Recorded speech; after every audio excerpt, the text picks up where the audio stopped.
Hello guys, আজকে আমরা পড়ছি মেয়োনিজ রেসিপি লিয়া। এটার লেগে আমি দুটো ডিম সিদ্ধ করে তারপর লয়া লিখছি, এর মধ্যে দিছি পানি। আমি সারি ডেকোরেশন করতে বুঝলে গেছি কেন লেগে জানেন? আমারও তো সময় নেই যে আমি গ্লাসে ডাইলা আপনার সুন্দর গ্লাসে ডাইলা দেখামো ডাইলা। তারপর আমি দিছি এটাতে তেল, বুঝছেন? তারপর দিছি চিনি, একটু হালকা একটু মিষ্টি হলে মেয়োনিজ খেতে মজা লাগে, মন না ছিল দিবেন না। এরপর দিছি গুঁড়া দুধ তো দেওয়াই লাগবে, গুঁড়া দুধ না দিলে মজা লাগে না মেয়োনিজটা। তারপর দিয়ে দিতেছি কালা গোলমরিচের গুঁড়া, এই মরিচের মতন ঝাল অনেকের মন।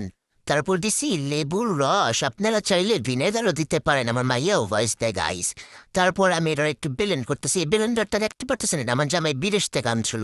তারপর এটা আমার শাশুড়ি ইউজ করে, তারপর এটাকে এখন আমিও ব্যবহার করি গাইস, আমার মাইয়া ভয়েস দেয়। দেখতেই পারতেছেন একটু একটু হয়ে গেছে গা। হ্যাঁ, একটু একটু হয়ে গেছে। তারপর আমি এটা আবার একটু ব্লেন্ড করছি, ব্লেন্ড করার পর দেখেন এমন হয়েছে।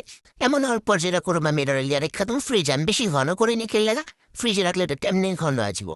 দেখেন ফ্রিজ থেকে বের করার পর হয়েছে কি আমার মেয়োনিজের অবস্থা। এটা দিয়ে আমরা খামো অনেক কিছু দেখামুনি। Bye bye.